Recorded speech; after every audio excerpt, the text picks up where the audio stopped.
ನೋಡ್ರಿ ಇಲ್ಲಿ ಬರಲ್ವಾ?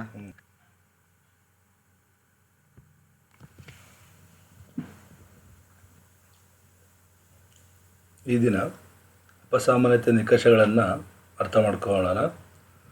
ಅಪಸಾಮಾನ್ಯತೆ ನಿಕಷಗಳು ಯಾವಪ್ಪ ಅಂತಂದರೆ, ಒಂದು ಸಂಖ್ಯಾಶಾಸ್ತ್ರೀಯ ಅಪಸಾಮಾನ್ಯತೆಯ ಒಂದು ನಿಕಷವನ್ನು ನಾವು ಇವತ್ತು ಚರ್ಚೆ ಮಾಡೋಣ.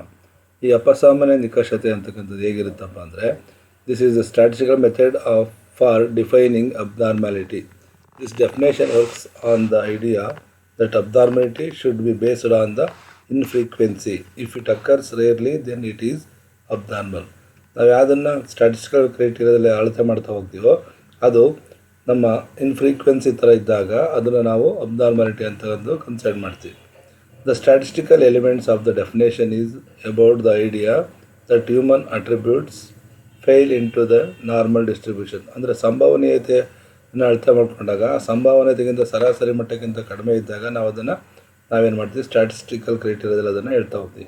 This means that there is a central average or mean and that rest of the population fail systematically above the below that mean. ಅಂದರೆ ಸ್ಟ್ಯಾಂಡರ್ಡ್ ಡಿವಿಯೇಷನ್ ನಾವು ಅರ್ಥ ಮಾಡ್ಕೊಳಕ್ಕೆ ಹೋದಾಗ ಅಲ್ಲಿ ಆ ಒಂದು ಮೆಸ್ಯೂಸ್ ಅಂತ ಏನು ಕರಿತೀವಲ್ಲ, ಇನ್ನು ಅಳತೆ ಅಂತ ನಾರ್ಮಲ್ಸ್ ಅಂತಕ್ಕಂಥದ್ದು, ಇದು ಫೈರ್ ಸ್ಕೋರ್ಸ್ ಅಂದರೆ ಹೇಗೆ ಅದನ್ನು ಆ ಸಂಖ್ಯಾತ್ಮಕ ಸ್ಥಿತಿಯಲ್ಲಿ ನಾವು ಅರ್ಥ ಮಾಡ್ಕೋಬೇಕು ಅಂತಕ್ಕಂಥದ್ದು ಈ ಒಂದು ಸ್ಟ್ಯಾಂಡರ್ಡ್ ಡಿವಿಷನ್ ಕಾಣ್ತಾ ಹೋಗುತ್ತೆ. In the characteristics or attribute that fail in to a normal distribution ಅಂತ. ಲೈಕ್ IQ ಅಂದರೆ IQನಲ್ಲಿ 68% of the population fail within 1 standard deviation from the mean. ಸರಾಸರಿ ಮಟ್ಟವನ್ನು ಲೆಕ್ಕ ಹಾಕೊಂಡಾಗ 68%ಗಿಂತ ಕಡಿಮೆ ಇರ್ತಕ್ಕಂಥ IQ ನಾವಲ್ಲಿ ಕಾಣ್ತಾ ಹೋಗ್ತೀವಿ.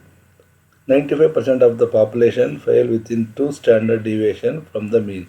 ಸರಾಸರಿ ಮಟ್ಟವನ್ನು ಲೆಕ್ಕ ಹಾಕೊಂಡಾಗ 95% ಇರ್ತಕ್ಕಂಥ ಜನಸಂಖ್ಯೆ ಅಂತಕ್ಕಂಥದ್ದು ಅಲ್ಲಿ ಕಡಿಮೆ ಮಟ್ಟದಲ್ಲಿ ಕಾಣ್ತಾ ಹೋಗೋದನ್ನು ಇಲ್ಲಿ ಹೇಳ್ತಾ ಹೋಗ್ತೀವಿ.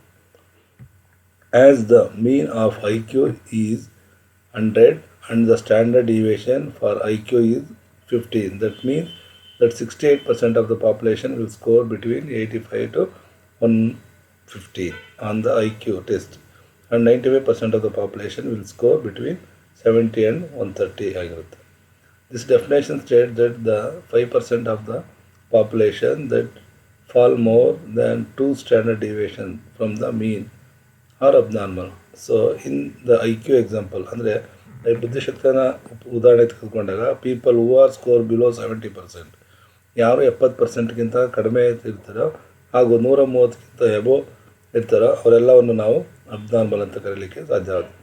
The idea that abnormality is when something does not occur as stated by this definition often is an accepted definition for the word and makes sense. The mathematical nature of this definition means that it is clear what is definition as abnormal and what is not. There is no opinion involved, which means that there is no bias. This definition looks at the whole picture, taking all the population into account, so can give a useful insight into the whole picture of a particular characteristics. These are the statistical ಕ್ರೈಟೀರಿಯಾದಲ್ಲಿ ಬರ್ತಕ್ಕಂಥ ಕೆಲವು ಪ್ರಮುಖವಾದಂಥ ಅಂಶಗಳು.